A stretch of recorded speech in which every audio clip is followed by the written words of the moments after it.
Anjali, madam. Yes, sir, you can start.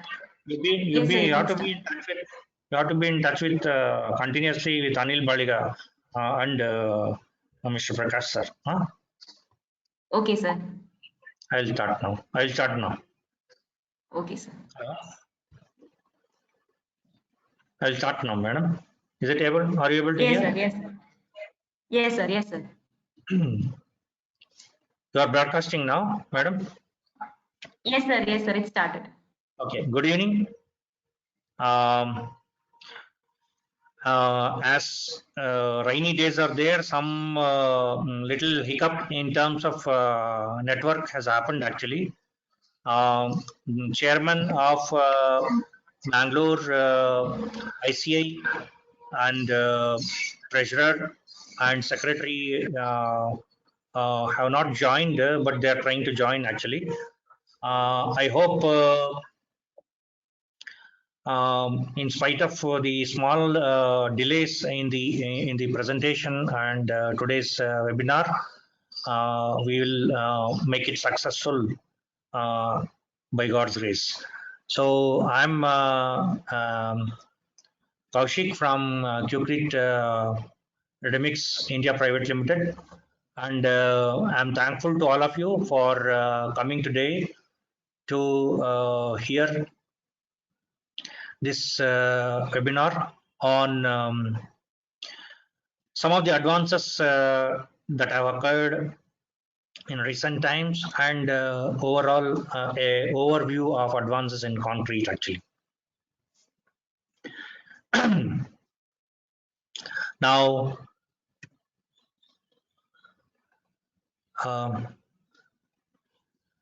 so the first topic under this webinar we are going to talk is something about self-compacting concrete. Even though it is not a new subject, 30 years ago,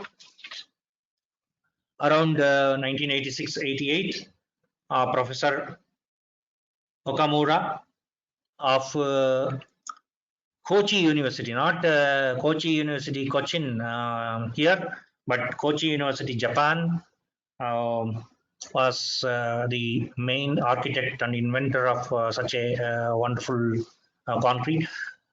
Each of these subjects that we are talking about, each of these concepts that we are talking about have made a huge impact. I can say a disruption in the world of concrete technology. That's what we are speaking about. So here, self-compacting concrete, as the name itself suggests, it is a concrete that levels itself actually, or it consolidates itself. So earlier, we used to use vibrators for compacting the concrete. Why we have to compact the concrete? As all of the people here being in the construction industry and concrete industry, you are aware that we need to remove the air trapped in the body of concrete when it is being made. So you use vibrators normally. So the concrete which levels itself, consolidates itself, there is no need of external vibration. Where that phenomenon happens without segregation, excessive bleeding, such a concrete can be termed as self-compacting concrete or self-consolidating concrete. As I said earlier, these are some big steps in the concrete technology, big advancements in the concrete technology. Even though it has happened, the initiation took place around 1990. Later on, the technology spread slowly, and hello.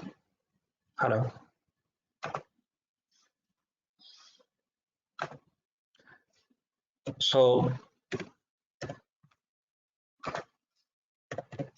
later on, slowly the technology spread where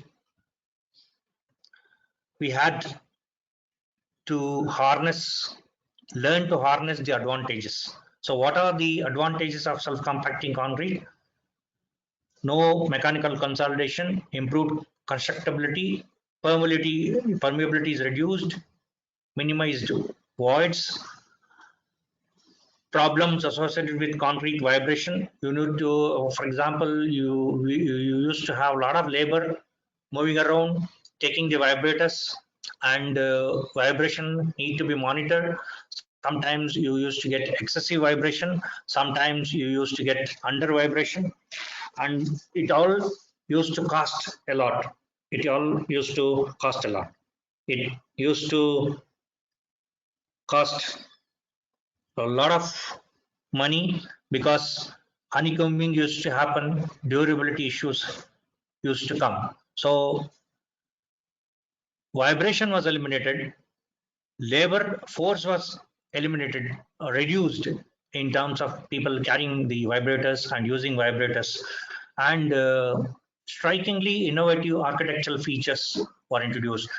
In fact, the noise reduction was one of the parameters which was discussed at length, and that was the necessity which made the invention like SCC, because noise pollution, especially if you are constructing a building near a hospital where patients are there or old people are there it is a problem if you have huge noise levels, and therefore it went a long distance at the point of time.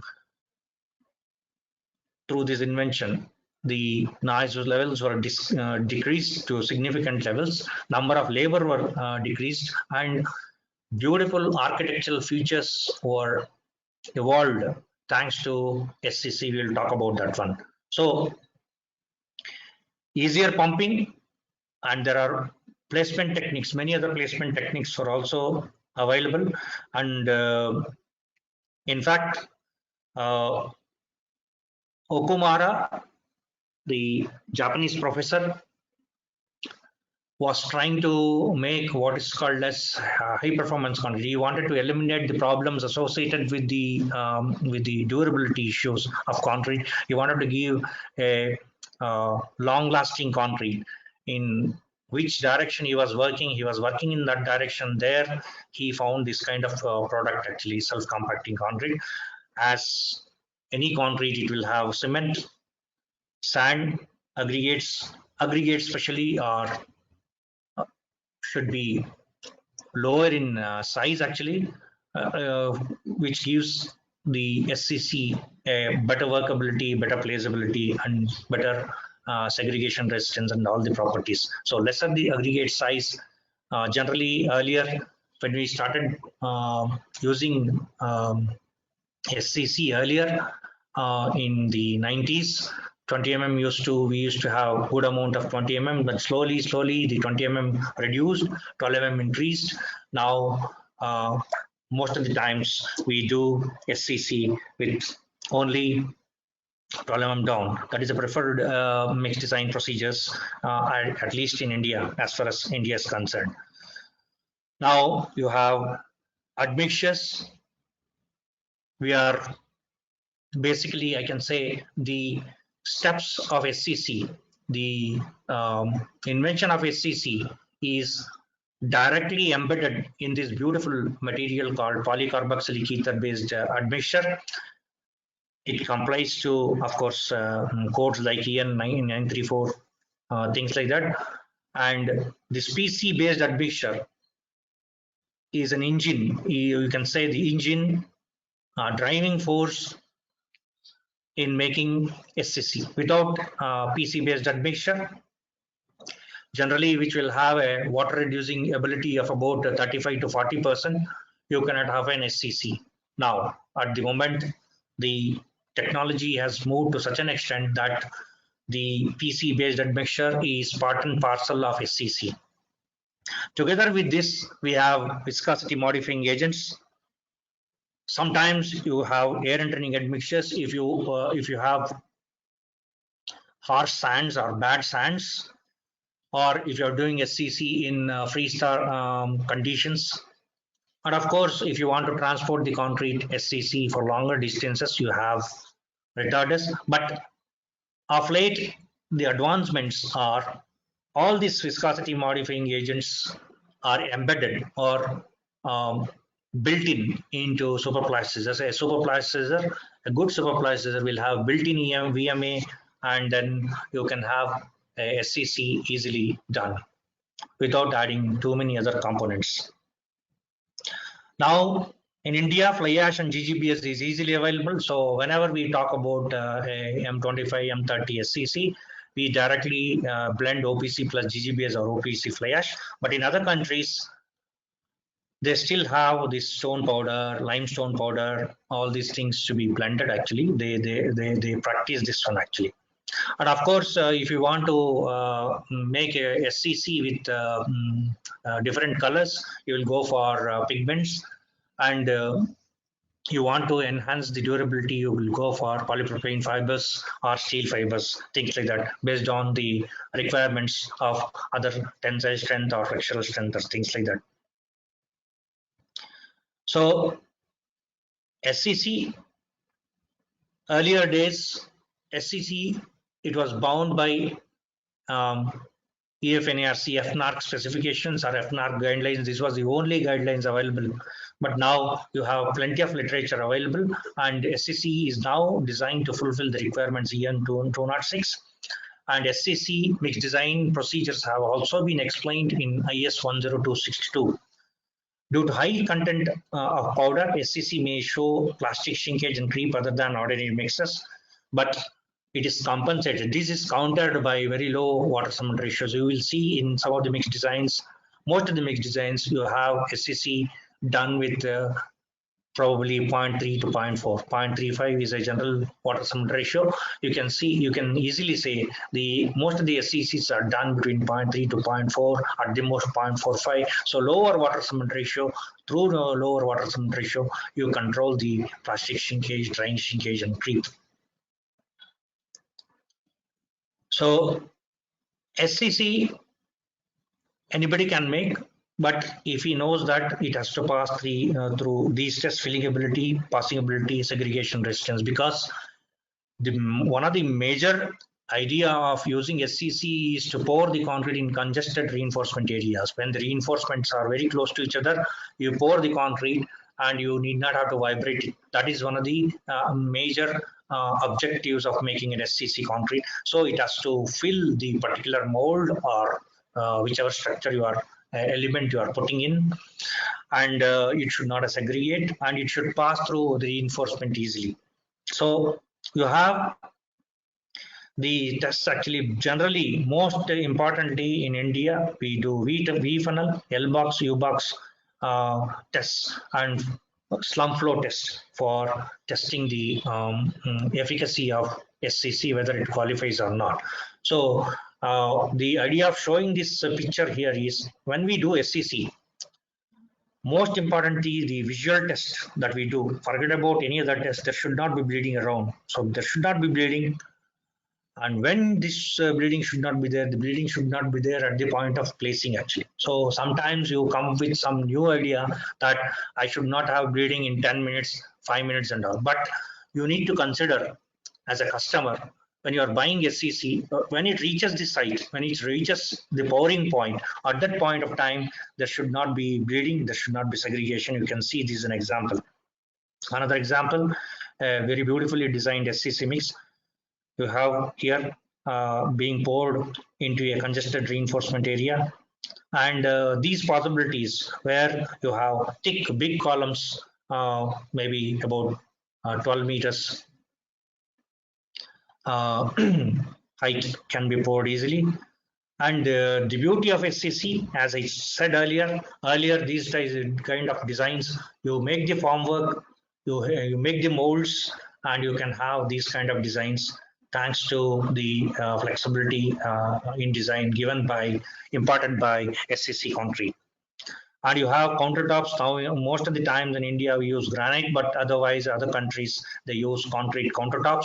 All these concrete countertops and such materials, including furniture, can be easily done by using SCC. For example, you can see this kind of beautiful structure done by using SCC, and Akashi Kaikyo Bridge in Japan, one of the earliest applications of concrete was done in this kind of bridge actually. And as we said earlier, SCC is both art and science actually. You should know what materials you are using. There should be perfect control, otherwise it will bleed like a hell or it will segregate, and SCC you cannot control. So you have the U-box text here where if you put the concrete here, the difference between the two limbs, concrete rises here once you rise the shutter. The difference which should not be more than 30 mm here, that is a U box test. And L box, you pour the concrete here, you remove the shutter here. Though when the concrete moves in the L section, H2 by H1 should be between 0.8 to 1. And V funnel test again, you fill the concrete, you remove the shutter, it should be collected between 6 to 12 seconds. So these are the test methods already we discussed actually, and these are the specifications. Slump flow by Abraham's cone 650 to 800, and then generally done 6 to 12, L box 0.8 to 1, U box 0 to 30. So these are some of the tests, and without these tests we cannot accept SCC. That is the most important thing. Now, some of the information already we told actually, major tests that we do in India, and one of the typical mixes given. So SCC basically is a boom that has happened for us actually, because it encourages the usage of SCMs actually. So SCMs like fly ash or GGBS is used in good quantities, and you are pushing the concrete to higher durability dimension actually. So you have this engine. We already talked about hyperplasticizer, a PC based admixture which is about having a water reducing ability of about 35 to 40%. That is the engine which drives this or makes this SCC as SCC. And you have OPC plus and fly ash, and you see here the 20 mm is very less, 12 mm more, and as a concrete technology, many people want to eliminate the 20 mm. They don't want to use 20 mm to make better concretes, better SCC. So SCC is most of the places it becomes a necessity. Earlier it was regarded as a costly concrete. Now, because of thanks to a lot of good things that has happened in the admixtures, the recent advances in the admixture technologies has made the SCC mix design very, very easy actually. So earlier we used to struggle to make an SCC, and now here we have very robust admixtures, robust PC based admixtures, which we can use at a low dosage from 0.4 to 1.5%, no bleeding. You don't have to expect any bleeding within 15 minutes. Within 15 minutes, bleeding will be arrested, no segregation, and you have SCC done. There is not much work to be done. The engine, that is the hyperplast, does all the work for you. So the SCC has been made very simpler thanks to the very, very big advancements in the design of admixtures. So the other thing that has come up very fast along with the SCC is a parallel development, you can say, precast elements and precast construction. Precast companies have come up in most of the metros in India, and you have a kind of an SCC, you can say an SDC or a semi SCC, which is between a free flow concrete and SCC concrete, having a lesser flow 300 to 450 mm, and it should have about 120 mm slump at the point just before placing, 120 mm up to half an hour or 45 minutes. That is the requirement, and you will have a high yearly strength of 12 hours 12 MPa. So this has become a norm in the precast industry actually. So precast industry is picking up, and precast industry has picked up the SCC, and without a SCC with high strength, high early strength technology, the modern day precast is not going to be as it is. So now we are moving to other improvements or the advances in the concrete technology. Earlier it was only strength actually, when we, for example, 25, 30, 35 years, it was only what we talked about is high strength concrete. Now also in India we talk more about strength, our focus is on strength. But in many other countries, high performance concrete, the performance criteria has come into picture. So whenever we are mixing concrete, making concrete with low water cement ratio, you know, by the law of water cement ratio, by using law of water cement ratio, you are already pushing the concrete to higher strength. So higher strength is already guaranteed. Along with the higher strength, you need performance. The concrete has to perform, give the satisfactory performance in many areas, such as modulus of elasticity, abrasion resistance has to be good, durability has to be good for a long time, low permeability has to be there, uh, and resistance to chemical attack should be there. So these are the performance criteria which has been put to define what is called as high performance concrete. High resistance to frost and desert scaling damage in cold areas, toughness and impact resistance in like areas like where it has to have a driveway for a plane or landing when an aeroplane has to land on such airstrips. So you have to have impact resistance. Volume stability is an important point actually. Ease of placement should be there. Compaction without segregation, that is SCC. Inhibition of bacterial and mold growth. All are these are the parameters defined actually to define a HPC. Of course, one specifier can define a HPC. He can focus on specific parameters. There can be another way of specifying in another situation actually. So high performance materials for making very high performance concrete can include Portland cement, or it can be a blended cement. Mineral admixtures are definitely necessary. Metacaine or China clay made by China clay or microsilica is a necessity. Hyperplast is a superplast is a necessity. And hydrocell control admixture, we will talk about this later. So retarders sometimes are incorporated, yes, as the distance of travel is more. Accelerators sometimes, if there is a requirement of fixed setting and high strength achievement is required. Corrosion inhibitors, we'll talk about that again. Water reducers are already there. Shrinkage reducers, we'll talk about that one. ASR inhibitors, polymers sometimes are incorporated, and good aggregates. Definitely, good aggregates are required to make high performance concrete. And some of the specifications you can see: high strength 40 to 140, high early compressive strength 20 to 30. All these are specified, and once this is given by a specifier, you need to comply to this one. So many of the places, especially in Gulf countries, European countries, high performance concrete has become order of the day. They are using everywhere high performance concrete, and most of the times the specification is with respect to corrosion resistance, and then permeability, like here, and strength is of course a package it comes. So most of the times the general parameters which are defined are as here for making high performance concrete. So some more properties which are measured to make high performance concrete specified are as follows, which are there here: sulfate attack, high modulus of elasticity, high resistance to laser scaling, low shrinkage, low creep, resistance to chemical attack. All these are defined based on requirement. Sometimes high early strength is specified, especially in precast elements. We already discussed about that one. High early flexural strengths in patch repairs, repair of roads, where you need both compressive and flexural strength.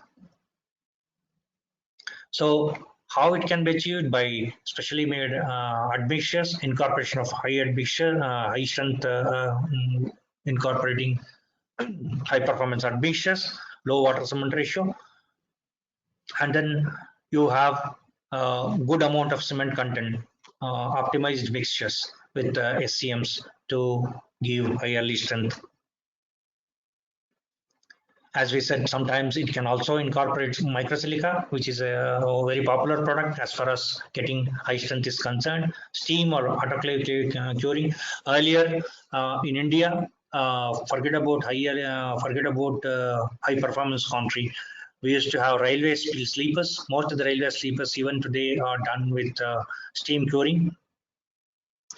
And now, thanks to advent of many advanced superplasticizers, this steam curing is slowly becoming obsolete.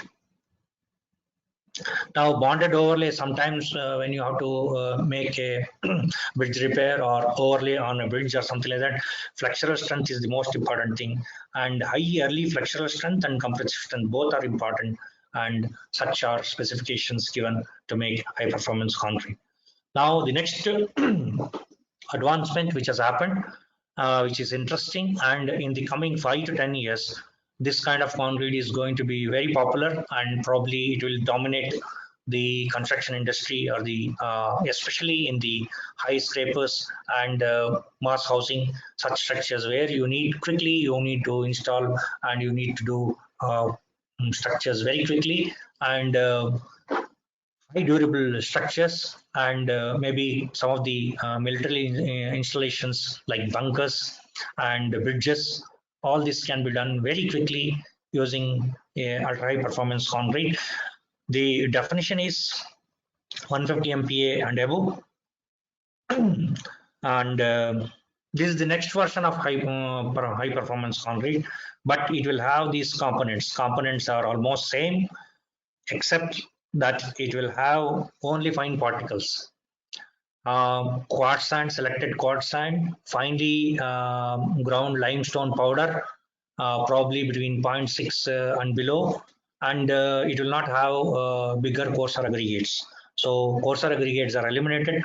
Earlier, people used to have this concept that we should have 20 mm, 12 mm and all. Now the technology, thanks to the advancement in concrete technology, especially making ultra high performance concrete, where they have eliminated the usage of coarse aggregates, and they stick to sand, cement, silica fume. In silica fume is a worldwide accepted product, and most of the times ultra high performance concrete goes with silica fume. And steel fibers are there. Steel fibers are required for enhancing the flexural strength significantly.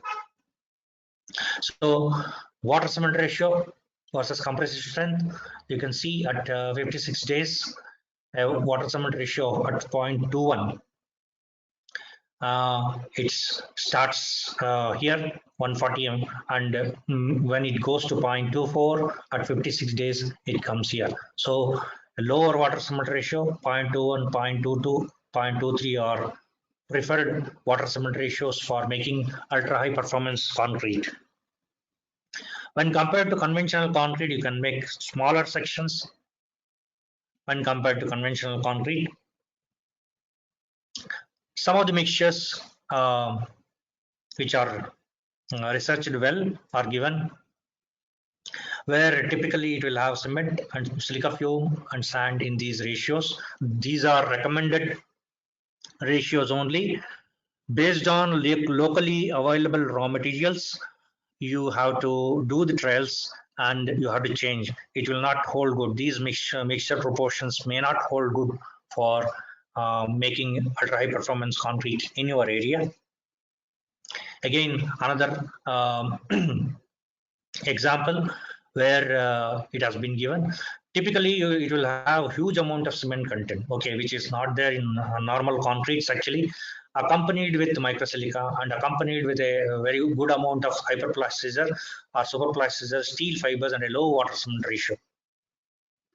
So the definitions of ultra high performance concrete, for example, there are many definitions, and one of the definitions you can see which is interesting is Azim and Shafiq define the term as a fiber reinforced superplasticizer silica fume cement mixture with a very low water cement ratio, characterized by the presence of a very fine quartz sand that ranges between 0.15 to 0.6 mm in diameter instead of ordinary aggregates. So this is one of the definitions. There are so many people have researchers have defined in different ways. One of the examples is given here. Again, you can see another important point is the packing, how it is packed actually. So ultra high performance concrete is completely based on the packing density, particle packing, the way the particles are packed in a matrix actually. So bigger particles of aggregates here, sand will be filled up with cement. Cement particles in between the gaps will be filled up with microfine cements or particles from microsilica or such materials. And then you have a good amount of cement, and then you have a very low water cement ratio. So entire thing is based on particle packing, how the particles are packed. That defines the performance or ultra high performance of the concrete. And it is common for a 30 to 50% of the cement to be hydrated in UHPC. Many times it happens that since it has a very low water cement ratio, high amount of cement content, some of the cement particles will not get a chance to hydrate. So they will be sitting in the concrete matrix as dummy particles like any other inert filler like sand particles. So again, for a meter cube, pictographically it is represented. Cement is there, microsilica about 8 to 10%, steel fibers, sand is there, superplasticizer, water, and you have various other additives coming into picture. So that is a different. It is a very simple pictograph has been given. There are so many other additions are there, can be done as every day we see different advancements in this field actually. So it is not a very new concept actually. The already some of the bridges have been constructed in USA and Korea and many other countries, including some of the footbridge in Germany and Australia. And one of the, you can say, paradigm shift in the concrete technology has come from this company called GTEX actually, where they're talking about strengths of 300 MPa commercially available. They can do it on your site. They can come and do it on your site. This kind of mixes actually, and they can suggest you the mix designs. That is the level of the technology that they have reached. Thanks to the amount of research that done, especially on the particle packing, which we mentioned earlier. The compressive strength is 305. Flexural strength, you can see it is tremendous amount of flexural strength actually, very high flexural strength actually. And you have another example here where they are comparing regular concrete, ultra high performance concrete with their own product actually. With the here, what strikes us is compressive strength 56 days is about 100 to 300 actually. Flexural strength 25, density is okay, permeability not measurable, water absorption coefficient not measurable. Means they have pushed the performance to a very high degree actually. The durability is pushed to a very high level thanks to the formulation of this mixes actually. Again, another example where UHPC has been depicted here, where again I'm really shocked to see a very low levels of water absorption. Capillary pores, you can see very low level. Actually, creep is less, carbonation is very less, sulfate resistance, no damages, fire resistance, no damages by adding 0.6% of polypropylene fibers. So all of the properties are together improved, not only compressive strength. That is the beauty of these kind of mixes actually. So these mixes can be developed locally with perfect workability, and the workability can be very low to self-compacting, customized compressive strength, whatever you want, customized flexural strength, customized porosity, cost-effective. So this is the level of confident data that some companies have developed, and so the days are not far off that 150 and above concretes become very normal actually with the performance actually. Now One of the additions to this subject is reactor powder concrete, actually, which was done long back, and the foot over bridge in Australia has been done already, and 250 MPa concrete has been already put into place in Germany. So you can see again another slide talking about the compressive strength. Uh, the range can be 80 to 500 MPa. So I'm not talking about some laboratory tests. These can be done on field. Actually, these can be done on field. Chloride diffusion, which is a very important in marine structures for durability, not measurable. Water resistance, not measurable. So this is the beauty of such technology which they are speaking about, that is ultra high performance concrete. And here you can see uh, beautifully made high performance, ultra high performance concrete. Here a C120, that is 120 MPa concrete used as a facade. A foot over bridge 150 MPa concrete used in Netherlands. And you can see the slender section which you can use for enhancing the architectural beauty when you are talking about making staircases. You can improve the fire resistance by modifying the ultra high performance mixes. 1350 degrees temperature load has been taken by C190, that is 190 MPa concrete. So ultra high performance concrete is going to become a very dominating concrete in the years to come, actually, thanks to the advent of a lot of precast companies. They can use such technologies to enhance their productivity and make different products custom made to customers, actually. The mechanical properties of the new generation of concrete are greatly superior to the properties of conventional concrete. These are incomparable. Values are a function of water band ratio, ultrafine powders, optimized stacking of particles, method of curing, and microstructural reinforcement. So there is a beautiful shift which has happened, a beautiful advancement which has happened, waiting to be harnessed, actually. So I'm sure in India also we are going to use such concretes in the near time, in the near future. So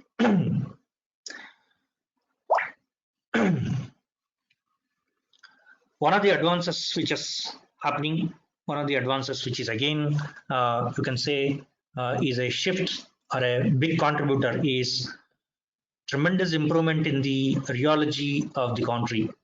So at a very low earlier, we were struggling to make a concrete with 0.3 or 0.32 or below 0.3. 0.28, for example, we want to do a concrete at 0.28.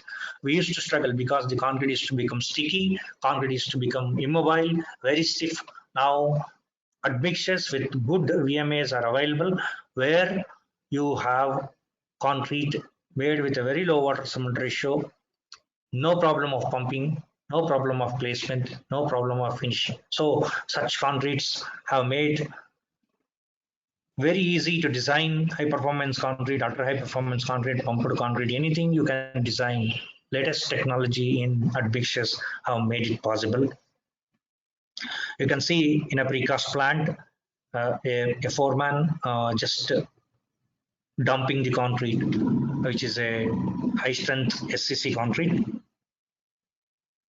The other advancement that has happened thanks to a new generation admixture, one of the companies, some of the companies are talking about high workability retention of admixtures up to 7 hours. So somebody can batch the concrete, take to the site, and maybe he can go around, move around, and maybe if he can go for a film or something like that and come back and then cast the concrete. So is it really useful 7 hours? It is not useful, actually, but sometimes they design the concrete anticipating some accident to happen on site. So the pump is going to choke, pump is going to have problem, truck is going to have problem. For such extraordinary situations, you are designing this one, that is okay. Or you want to transport from, for example, Bangalore to Mangalore or Mangalore to Bangalore, such concrete, maybe, I don't know, in such situations it can be used. Or you want to purposefully make a structure where you need such retention.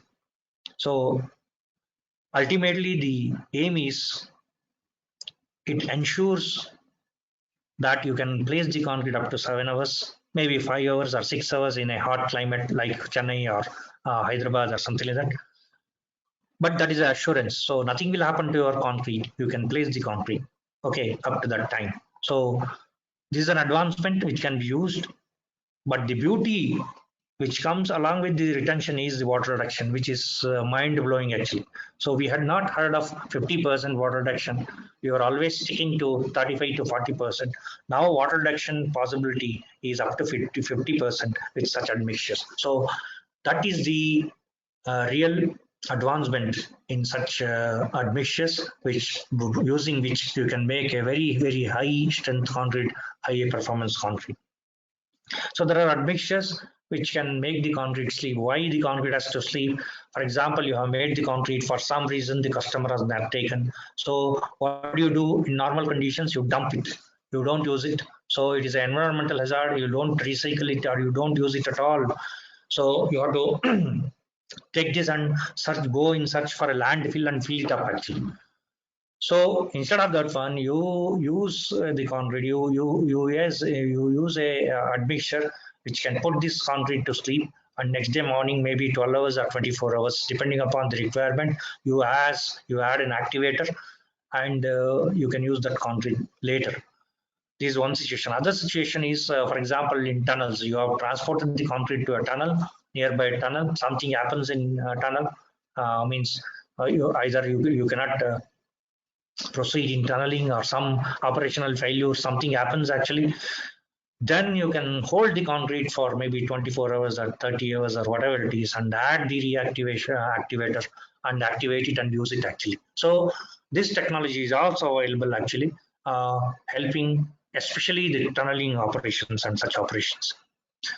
The most important other advantage which has happened in the recent times is reducing, if not completely eliminating, the drying shrinkage cracks or plastic shrinkage cracks. So this has happened because of a lot of efforts. The first shrinkage reducing admixture was developed in Japan. Fortunately or unfortunately, whatever we are speaking today, most of the inventions are happening from Japanese. Yes, they have contributed significantly. So the first one has happened in Japan, SRA, and a lot of data show that this shrinkage reducing admixture used integrally as a or a topical application, means you can apply on top, will effectively reduce the drying shrinkage of concrete and subsequently cracking. Because of its effectiveness, it has been used worldwide since 1983. Why I'm bringing this particular point is jointless floors, huge floors for warehouses, incorporating SRA, superplasticizer, and steel fiber have made large jointless monolithic seamless floors possible, especially which you can see in warehouses. So such a advantage is given by using shrinkage reducing admixture. In fact, the shrinkage reducing admixture has become some of the it has become a very popular admixture, even though it is costly at this moment in India. For some Readymix companies in India, they want to use it to reduce the initial shrinkage, plastic shrinkage. So even though it is costly in India, people are using actually Readymix companies to give a little bit of reduced cracks to the customers.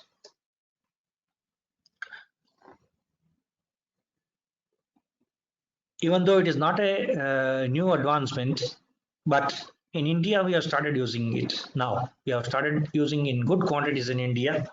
So that is the reason I'm bringing it here. Again, Japanese pioneered in 1970s calcium nitride based corrosion inhibitors. So they gave passivity, they increased the protection to steel, the embedded steel in the reinforcement, in the RCC structure, and give durability to the concrete. And worldwide, they have been used actually. Gulf countries, US, UK, anywhere you go, especially in Gulf countries where you need a lot of protection against chlorides and sulfates when you are making pile foundations. They have been incorporated in huge quantities. The dosage is in the range of about 10 to 15 kgs per cubic meter, and it has been successfully used for a long time in many countries actually. So as far as the durability shift is concerned, this is a big advancement in concrete technology. The next one is migrating corrosion inhibitors. The patents have been first filed in US actually. Of course, later on it spread to other countries. Migrating corrosion inhibitors, as the name itself suggests, the admixtures travel in the concrete through the capillaries and give protection to the reinforcement bars. So again, this can be integrally added or it can be applied on top of the concrete post construction actually. So both ways it can be applied actually, and it enhances the durability significantly. So these migrating corrosion inhibitors have become part and parcel of durable concrete, especially flyovers, public structures, as I said earlier, military installations, where the durability and resistance to chlorides and sulfates and corrosion resistance is of top priority. Migrating inhibitors play a significant role in the repair and rehabilitation of damaged and chloride-contaminated concrete structures. Migrating or surface-applied inhibitors are found to be the cost-effective treatment for field implementation due to ease of application. For this type of application, penetrating type amine carboxylic-based inhibitors are preferable. So the technology in terms of formulations, there are myriad formulations, different ways of formulations to improve the performance of migrating corrosion inhibitors. In USA, the advancements have happened in preparing the concrete with super hydrophobic surface. Means the surface is just like a lotus leaf actually. So when water falls, it is completely drained off.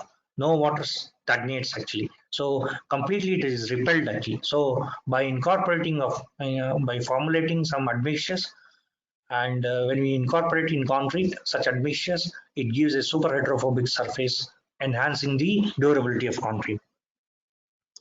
So the other possibilities, we are talking about many more possibilities here. Other possibilities here are surface retarding admixtures, which are used extensively to retard the surface of concrete, and you apply on the mold just like a paint, and then you make the concrete, and next day you come, the surface is retarded, then you take a water jet, clean the surface, wash the surface, cement goes off, unset cement goes off, and you have exposed aggregates. Foam producing admixtures, there are a lot of inventions, a lot of discoveries, inventions and improvements which have made possibility of making better blocks, lightweight blocks and lightweight concrete using foam producing admixtures. Crystalline technology, waterproofing admixture based on crystalline technology is again a very good breakthrough, and based on this technology, you have these crystal formation in the capillary pores, and you can see the pictures here. When you incorporate these materials, they penetrate down into the concrete, deep into the concrete. Several companies claim 50 mm penetration, 70 mm penetration like this, and you can see the crystals growth inside the capillaries at a microscopic level, and you have a network of these crystals, and which will eventually stop the seepage of water. I mean to say the permeability is significantly reduced. You can see the application of these materials. You can apply integrally, means you can add along with the concrete when you are making fresh concrete, or you can apply post application on the surface, and then they penetrate and then react with the available hydration products and then develop crystals slowly. So crystalline admixtures have become part and parcel of waterproofing system, especially foundations, raft foundations. uh, so it has become a part and parcel in many of the large constructions. So water is becoming scarce only we know 3% to 4% of fresh water is available. Remaining water on the planet Earth is either unusable seawater, mostly which cannot be used by human beings or any other organism except probably the aquatic animals living in the sea. The 4% is also locked on the Earth's crust in the wells, in sometimes some lakes, sometimes in the ice crust, and so we have very least amount of fresh water available, and we should. It is criminal activity that we use that for curing in large scale in large projects. Actually, making concrete, we use this water for washing trucks. We use for washing any of the utensils, including in a domestic means in our house. We use for even washing streets or cars or anything. We use this water, which is easily available, and hence we are almost going out of the water reserves available on this planet actually. So it is better we consider usage of admixtures which help in curing of concrete. So self-curing compounds are available. Many types of self-curing compounds are available. Some of them are based on super absorbent polymers, SAPs. A lot of research has happened worldwide actually, and you have other technologies where you have these lightweight aggregates which absorb water and will be giving slowly water to the concrete for hydration when they are inside the body of concrete. So many technologies are available in this region also, but it is very better. It is better for large constructions to consider usage of self-curing admixtures. And we have already talked about special admixtures for precast concrete, which reduces the setting time and enhances the early strength. And when you are making efflorescence control admixtures, means when you are making architecturally pleasing concrete, you need control on efflorescence. So that is a new technology which is developing. Many companies have started producing such admixtures, which will give a aesthetically pleasing concrete actually, which helps to give a aesthetically pleasing concrete. Hydrogen control admixtures are there, means we already talked about setting time control. There is another set of advancement which is happening. Until now, the possibility was when you are using OPC to reduce heat of hydration, especially when you are using in draft foundation or something like that, incorporate OPC plus GGBS, OPC plus fly ash, and things like that. Reduce the OPC content. Now there are admixtures which have been invented, which have been probably in a small commercially small in a small way. It has been started using actually in other countries, where you control the heat of hydration. Initial heat of hydration is controlled. Slowly the heat will develop, and the heat buildup will not be there. The thermal stresses will not be there. So such admixtures have been invented actually. I believe it is a regressive step because it allows it encourages the usage of OPC alone. But anyway, this is an advancement actually. This is a kind of admixture, and that kind of concrete can be done. In absence of, I can say, mineral admixtures, you can incorporate such admixture and control your heat of hydration in mass foundations. And one of the you can say latest shift in concrete technology, I can say it's a paradigm shift in concrete technology in terms of improvements, is self-healing concrete, where we talk about daily we face cracks actually, cracks in plastic stage, cracks in hardened state, because concrete has it is the inherent nature of concrete. It cracks due to many reasons. Many times because of the environmental facts like the high temperature, low humidity, and high winds, etc. But anyway, cracks are a problem actually, because cracks influence the durability of concrete. Deterioration will be more damaging if cracks occur in RCC structures.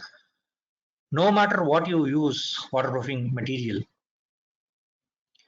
It will give away over a period of time, leading to water penetration and penetration of other contaminants like chlorides, sulfates, etc. into concrete through cracks, causing huge durability problem. So how carefully whatever you do, how carefully you make the concrete, then placed all concrete eventually cracks, and under some conditions those cracks can lead to collapse of structures. So it is almost impossible today to ensure 100% crack free concrete, both just after replacing and during its service life. Cracks lead to leakage and eventually damage the concrete structures. So we cannot guarantee a crack free concrete and we cannot guarantee impermeable concrete. So what is the solution? Dr. Henk Junkers in to Delft University in Netherlands, he started thinking about this and he adopted this concept of biomimicry, that is imitating lifelike wound on a living organism. Like if there is any cut on our skin, it heals by itself actually, it joins by itself. So in 2006, he started working on that, and then he started selecting some bacteria which can live in the alkaline conditions, and he put this in as a healing agent. To put this as a healing agent, it also needs some food. So sugar is an ingredient, but sugar, if you put concrete delay, there will be delay in setting. So he encapsulated in this in some biodegradable plastic capsule and put calcium lactate. Actually, he selected calcium lactate as the food. And then the point is, whenever the crack opens, actually, when the crack opens, this is mixed. When the crack opens, water and oxygen travel, penetrate through the capsule, activates the bacteria, and the bacteria will form limestone and fills up the cracks. This is how the self-healing takes place.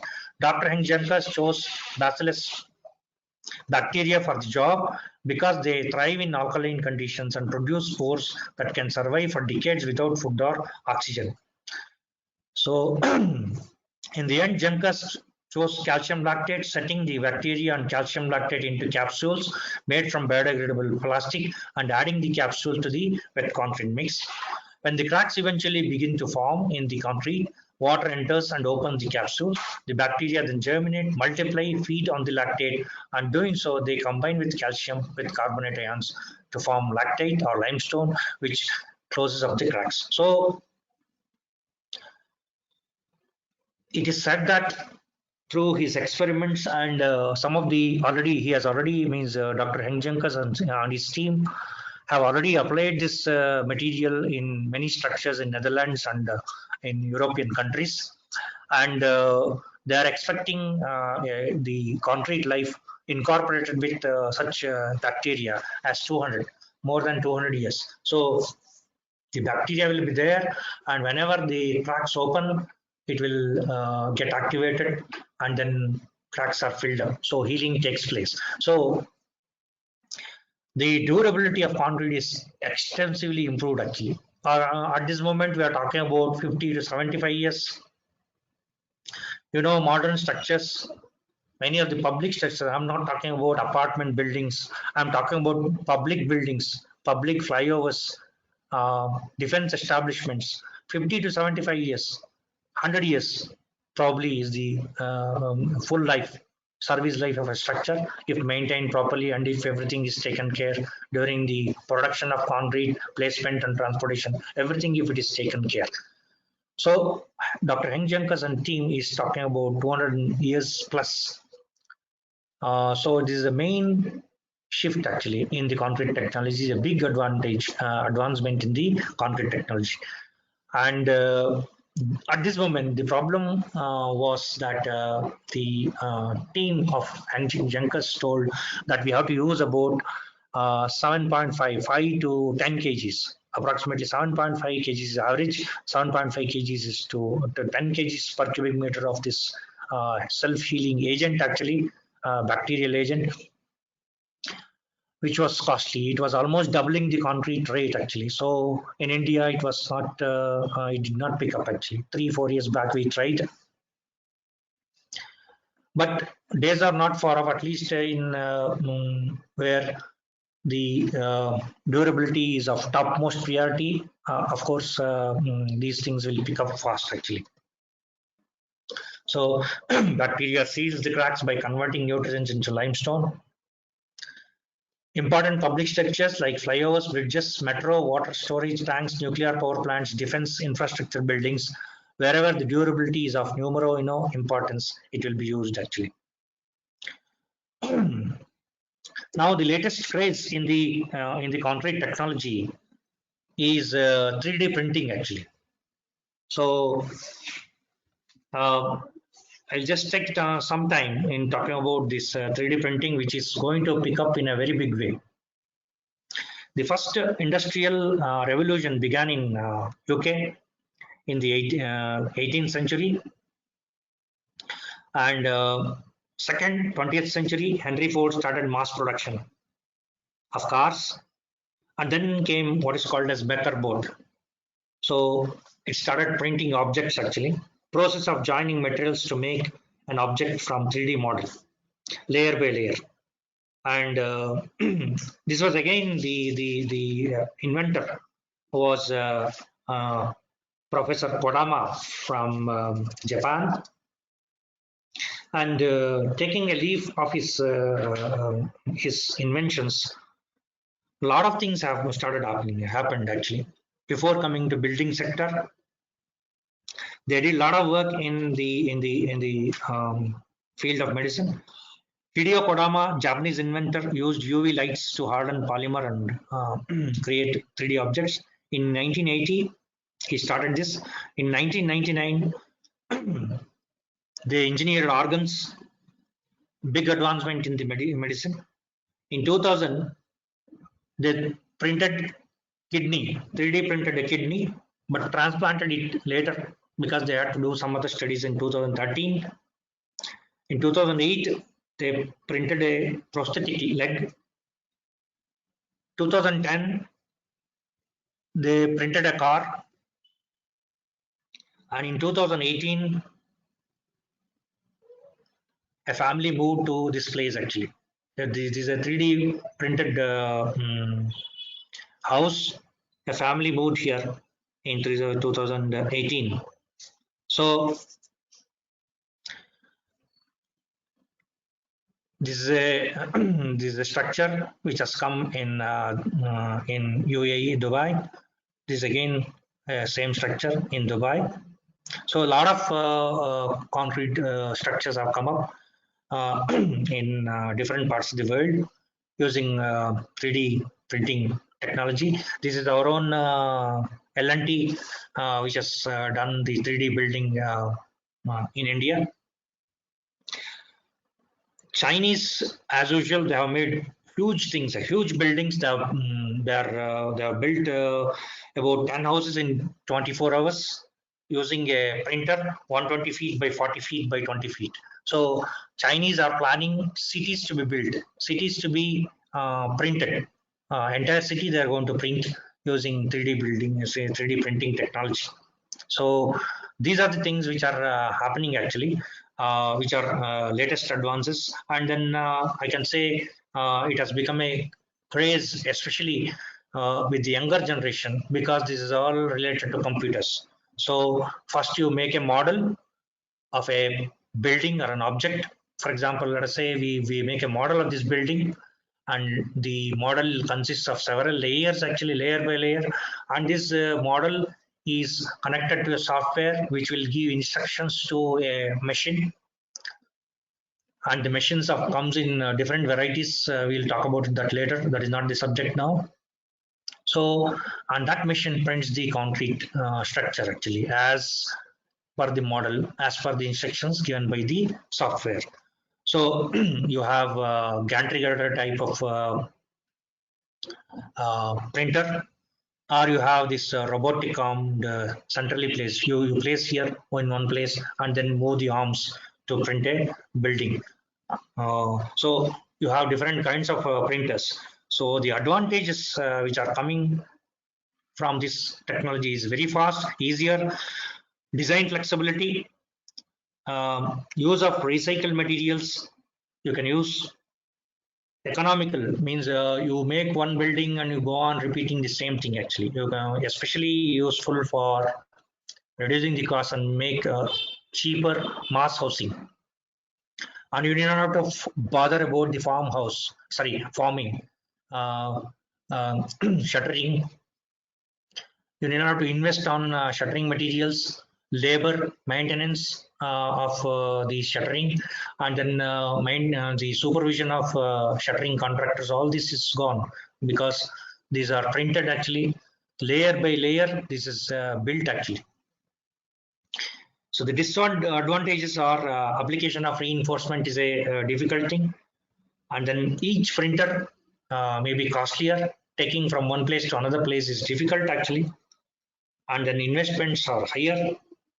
And most importantly, the limited knowledge and usability of the mixes actually. The mixes these layers are 15 mm to 20 mm, and the nozzle here is when the concrete flows out of the nozzle, it has to flow easily from out of the nozzle, and then when it comes out, it should stand properly on the previously placed layer, and this previously placed layer should not collapse. It should support the upcoming layer. There should be a proper contact between these two layers. So these things have to be studied and done. So material to material, one place to another place, the materials change actually, properties change of different concrete materials. And you see, it is not a concrete containing aggregates, coarse aggregates. You have fine aggregates, 40-50% of fine aggregates, 2 mm down, 4.75 mm down, sand particles along with cement, and you have fly ash, GGBS additions, and low water cement ratio. One of the most important significant idea given here is low water cement ratio. These are printed with low water cement ratio, and hence durability generally is not a problem. But as we said, we have flowability, extrudability means it has to come easily, printability and buildability. One layer has to go sit on the other layer, and the previous layer should not collapse. So setting time is important. The layer printed 10th means the first layer should support the 10th or 15th layer. It should not collapse. Open time of the mix is important actually. All these factors, it takes a lot of research, and it takes very good knowledge of the concrete technologist on the materials that he's using. So it is not a very easy subject. It is in the infancy, I can say. But as we said, many structures have already been built. Even they have printed precast bridges, pre-stressed bridges, bridges elements, and they have also tried with some precast elements printed in one place, transported to another place. All these things have happened actually. I'm sure in the coming years, this advancement or this technology is going to be a very huge technology which will dominate the way the construction is done across the globe. With this, I'm thankful to the Mangaluru ICA Center, Mr. Chairman K.E. Prakash, sir, Professor Hemant Prabhu, sir, and this webinar would not have been possible without the active initiation and participation of Engineer Anil Baliga, Treasurer of Mangaluru Indian Concrete Institute Center. I am also thankful to all the executive committee members of ICA Mangalore. There are very big names in the executive committee like Dr. Shanai, Preman Shanai. I am also thankful to our QCrete Readymix management, our MD Shelly Fernandez and our executive director Ajit Kumar for encouraging me to be part of this webinar.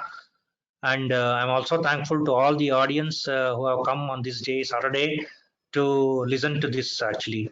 And this webinar is just a opening of possibilities. It is just an overview of the possibilities that have happened and that are happening in in the the concrete field actually. So now, uh, Mr. Baliga, sir, you are there, sir. Baliga, sir, you are able to hear, sir. Yes. Yeah, can you take over, sir? Can you take over, sir, please? Hello. Yes. Hemant sir. Oh, Yes. Please carry on, sir. Hemant sir. Please can you hear me, sir? Hello. Yes, sir. Yes, sir. Can you hear me? So Hear, anyway, sir. it's delayed for 10 to 15 minutes, sir. But you have given a wonderful talk on self-compaction concrete. Particularly, you told about 3D, which is related to what computer science engineering. And nowadays, students are very much interested. University also it is suggesting to go for artificial intelligence, 3D printing, and the Internet of Things. All these things. So that is the prime areas where things should happen, particularly in the advancement in concrete technology. Really, you highlighted many things, sir. Really, I appreciate the presentation, and also you guided us like anything. And I thank you on the behalf of our ICI Mangaluru Center, sir. And one more thing is, sir, I have a question for you. And can you highlight on the properties of SCC in underwater construction, sir? Can you just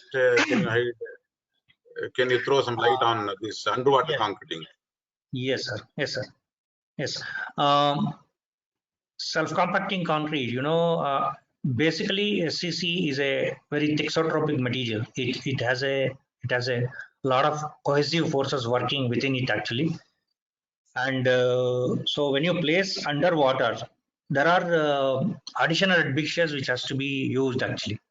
You cannot directly use SCC concrete. It will be washed actually. It will be washed means at least to some extent the cement particles will be washed actually. So you have to incorporate another admixture which is anti-washout admixture. There are admixtures which are called as anti-washout admixtures, which are related to VMS but separately formulated admixtures. So they keep the entire matrix together even underwater, and it sets and gives the strength actually. So if you want to make SCC underwater, you have to incorporate, in addition to the regular PC based admixtures and whatever we are incorporating to make SCC, along with that you need to incorporate what is called as anti-washout admixture. Then you can make underwater concretes which are probably used for military applications or shipyards or near shipyards or things like that, or development of ports like that. Yes, sir. Thank Yes, you. sir. So further proceeding to the other delegates who contributed a lot, I thank Anil Baliga sir. You took a lot of pain in arranging this function, and in spite of a lot of problems, somehow you made it a very grand success. I thank you, sir, on the behalf of ICI Mangaluru Center, sir. I thank Dr. K. Prakash.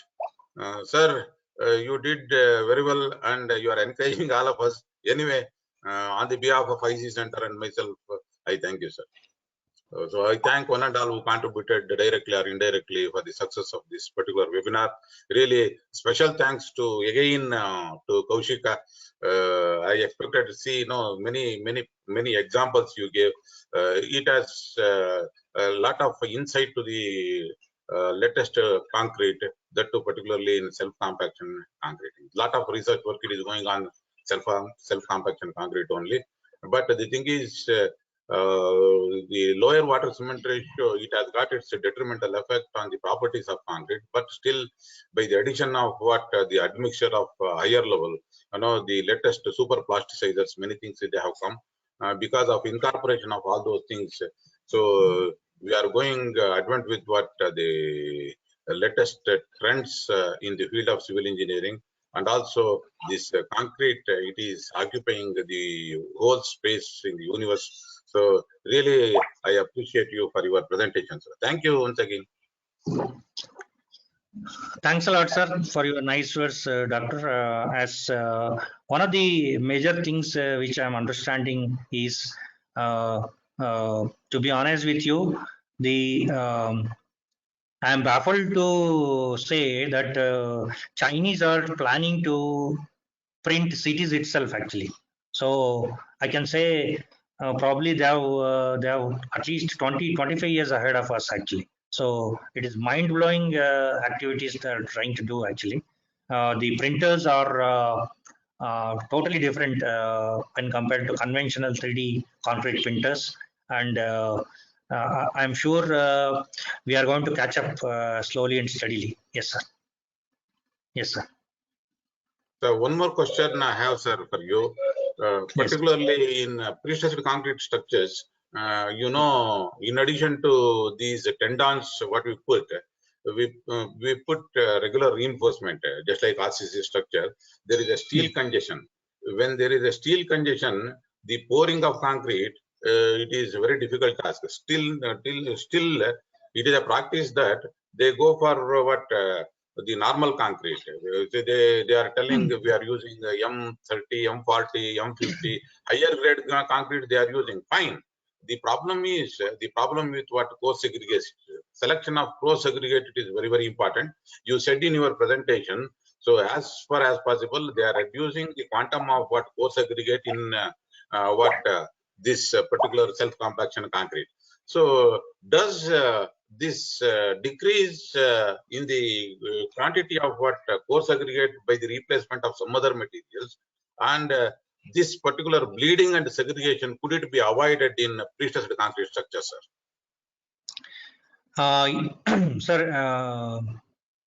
Sir, by the entire principle of SCC is based on giving a body to the concrete mix actually. So the body to the concrete mix can be given by the fines content. I meant to say the powder content. The powder content, if it is more, better for making an SCC, of course, within certain limits actually. So when we are reducing the coarse aggregates and incorporating most of the times when we are making this SCC mix design, we are sticking to very low water cement ratio. So it will take care of automatically the strength and durability. And PC based admixtures, since it has advanced to such an extent, like I gave an example of where somebody is talking about 50% water reduction.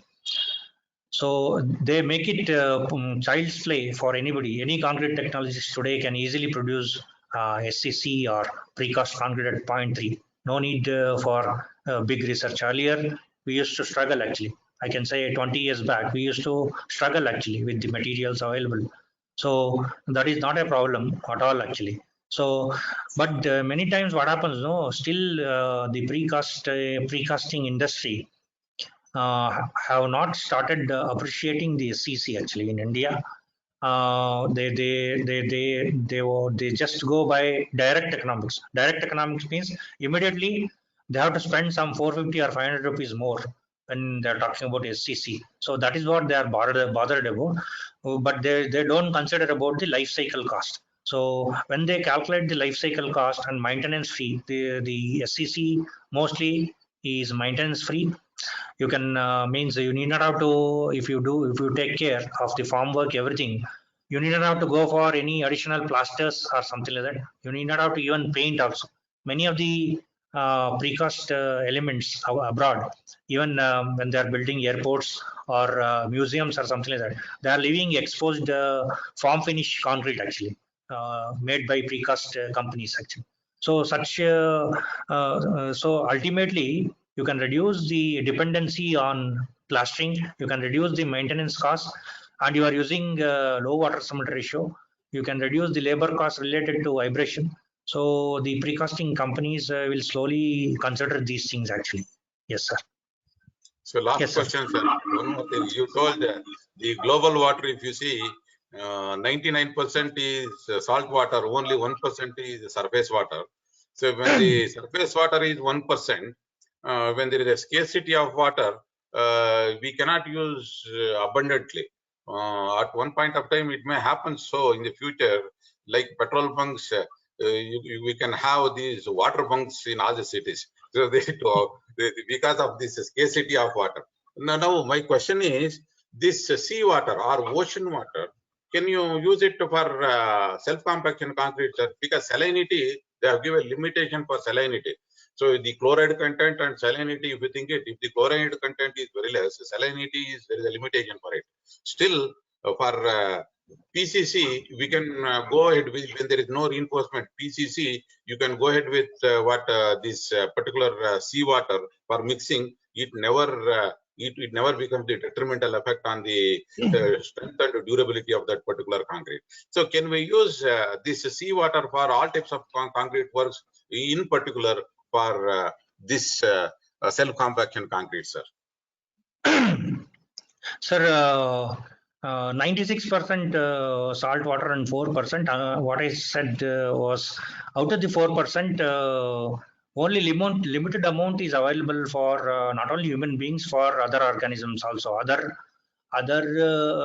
maybe 2.5% is locked deep in the earth crust, and also in the some of the lakes and some of the icebergs around the world actually. So very low amount of fresh water is available, which should be used judiciously, as you said rightly, sir. The next generations will not will have a lot of problems. Already we are having a lot of problems in getting fresh water. But at this moment of time, we cannot use seawater in the concrete for making concrete, because of the high amount of salt that they contain actually. And the point is, we saw in our we did some experiments actually. We took in some nails just as a crude method to understand the corrosion levels that are caused. Just tap water in Mumbai from a area. I don't want to name the area. We took tap water, put nails into that one, and then we took distilled water. We put nails in that, and then we put seawater. So even the tap water, when we are using, which can qualify easily for potable water, which can be used and which is used for construction, it caused a tremendous amount of corrosion on the nails actually. We had just dipped actually. So even when we cannot believe sometimes tap water in some portions. So we cannot use salt water at all. I mean to say sea water at all at this point of time, until we reach a point that some treatment methods of will come, or some admixture company or some companies will come with a great solution to counter this kind of problem. At this moment, there is no. It is very difficult to use seawater for structural concrete. Non-structural concrete, probably you can use it actually, not a problem. Yes, sir. Thank you, Yes, sir. Thank you. Namaste. Hello. Yes, sir. Yes, sir. The talk was very nice and very informative, and especially 3D printing it was very nice. And on behalf of ICI Mangaluru Center, I wholeheartedly thank you, Mr. Kaushika. Thanks a lot, Prakash sir. Thanks a lot for your encouragement and for allowing and inviting us to make this talk. Once again, I thank Mr. Anil Balga sir. Any other questions we want to take, or if no more questions are there, we can means the audience can send the questions to me and I can answer. Either something can be done.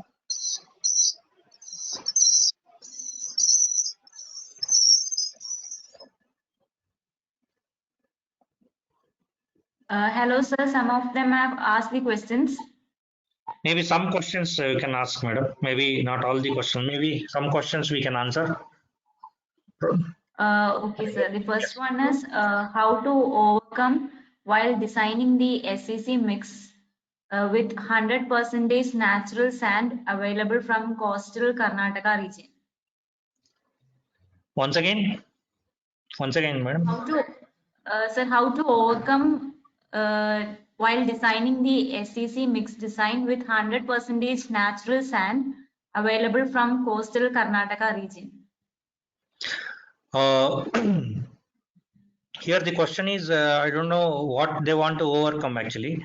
I understand the question as they want to use they want to use natural sand which is available in the coastal Karnataka. So natural sand is good for making SCC in a way. Why? Because natural sand will have sphericity, means the particles are more roundish in nature. So it will give a better SCC. I'm not telling you should not use the manufactured sand or yum sand, what we call, or fresh rock finds or such sands actually.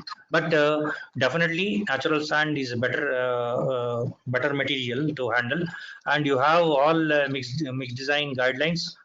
You need to use a more amount of sand. Here generally SCC means it will have around 45 to 50% of sand, and remaining thing is coarse aggregates, which is generally in normal concrete, conventional concrete, 60% coarse aggregate, 40%, but sometimes it will be in case of in the case of when you are designing SCC mixes. So here, when you are talking about natural sand, in the coastal areas, especially, if there may be some bigger particles that has to be screened actually. Above 4.75 mm, you screen it actually. And then most of the ready-mix companies are screening 4.75 mm above particles, and that probably they can use it as coarse aggregates, or they can use it as means reject that material. And 4.75 mm below, you can use it actually. And if you have problem with 600 microns below, if you have lesser amount of that one, or if you have zone 1 sand or coarser particles are there, then you have to blend with fly ash or GGBS, which are generally available. So you can increase the amount of fly ash or GGBS to compensate for lesser fines available in this kind of sand, and you can use it, and not a problem. Yes, I hope I have answered. Yes.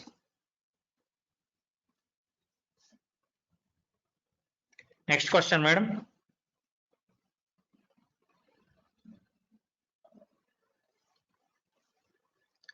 Any question? Any other question, madam? Hello?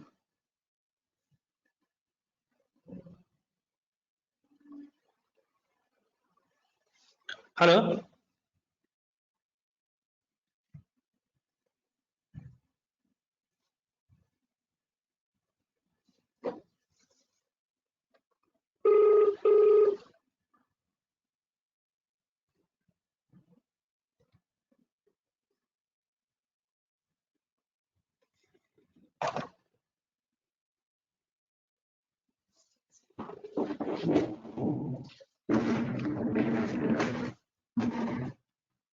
Madam, you are online? Yeah. Any other questions you can ask, madam? Can you hear me?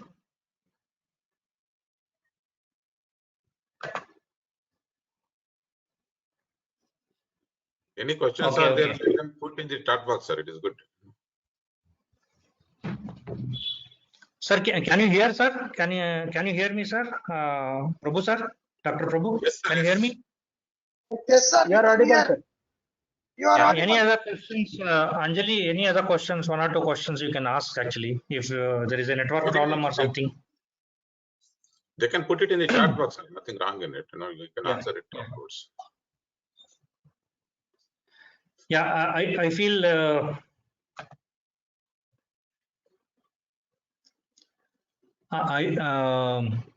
I feel we will take leave actually, Yes. sir. Maybe we can I can answer through my email if later actually, if there is a problem with audibility or something like that. Yes, yes. Once again, I thank Mr. Prakash sir, Mr. Prabhu sir, and Mr. Anil Baliga sir for making this possible. And also, once again, thanks to our management who are encouraging me, Mr. Shalif Fernandez, our MD, and Mr. Ajit Kumar, our ED.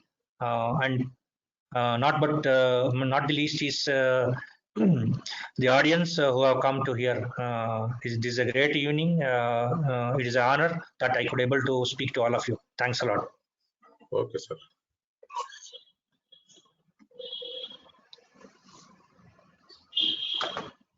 Thank you, sir.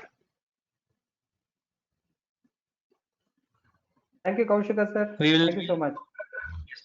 Yes, sir. Yeah. We will go off the line. Tell me, sir. Yes. Please, sir. Kindly speak, sir. No, done. Wonderful. Yes, Yeah, only sorry for the, would like to apologize for the network connectivity in the initial stage. We will all apologize to the audience for late starting. Thanks a lot, sir. Thanks so to much. you also. We apologize to you also. It was delayed. Some problems as it happens always with the network and things like that. Yes, sir. Thank you so much. Good night. Yeah, I believe we'll conduct some more as the days pass on. Thank you very much, sir. Definitely. Thank you. We are always ready. Thank you.